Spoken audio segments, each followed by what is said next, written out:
It truly was a man bites dog scenario. Anyways, I'm getting way ahead of myself. Ladies and gentlemen, please give a warm welcome to Mr. Wyatt Spackman.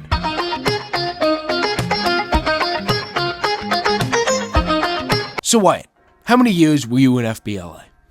I was a member of FBLA for 2 years. Let me ask you something. You go to Lock Haven University, you play college football. Clearly, you are on a successful path. How did FBLA help influence that? I would say FBLA helped shape my leadership skills and confidence in many ways. It also helped teach me about the importance of teamwork and collaboration. My experiences helped me decide which degree path I wish to pursue in college and opened my eyes to many other possibilities within the business world. FBLA has shaped me with many valuable life qualities and has helped me pave a way for my future. That's awesome. If you had advice to give to current members, not just with FBLA, but in general, what would it be? The most important advice I would give is to have no regrets about what you do.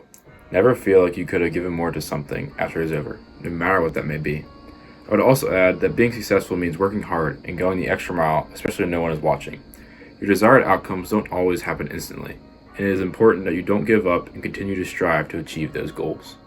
Nice. If a student was on the fence about FBLA, what would you tell them? If a student was on the fence about joining, I'd simply tell them, do it. You will not regret it. You see, I was once a student who was on the fence about joining and struggled with the decision of what to do. Ultimately, I made the decision to join, and I am forever grateful for my decision to do so. It may seem at first like something that you won't enjoy. However, once you find how much fun and excitement it can bring, you'll be very happy with your decision to join and see how impactful it can be on your life. Wow, that's a fantastic answer.